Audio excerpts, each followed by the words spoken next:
सज्जन को क्या तकलीफ है भाई, क्या तकलीफ है इनको? तकलीफ तकलीफ ही तकलीफ है। काहे दुआरे मोरे अगुआ जी आइले, बानी बेरोजगार जानी मुंह भी झुकाइले, कहले कि लइका मोहे चाही सरकारी, काहे कि लइकी बीए में पढ़तारी, कुछ न रुचे कोई न पूछे, राती में खटिया लोटी न छोचे, मन करे मर जाई खा के जहरिया। इस सज्जन को क्या तकलीफ है भाई, क्या तकलीफ है इनको? अरे इनका ब्याह नहीं हो रहा है। मिले नौकरिया न मिले मेहरिया, पढ़ लिख खाली बजावता निथरिया।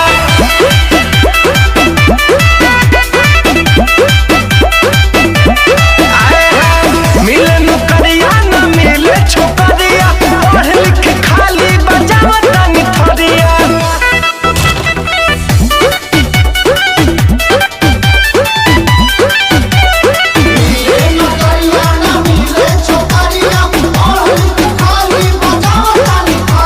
सब लोग तोहई है नारा लगाए, बेटी बचाए दहेज हटाए,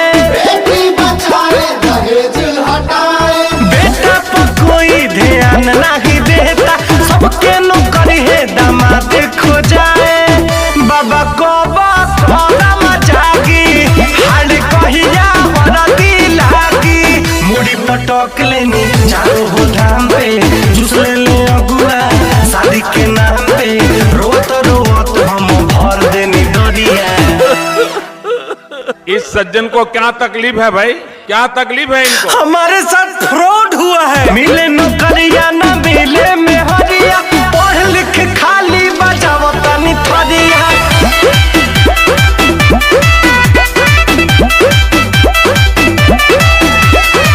मिले नौकरिया न मिले मेहरिया, पढ़ लिख खाली बजावता निथरिया।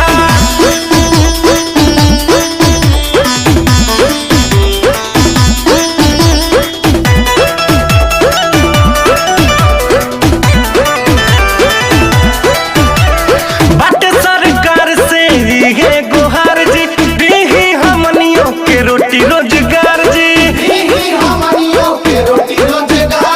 घर में बाई जत न बहरी बाई जत, सभे समझत बाटे बेकार जी।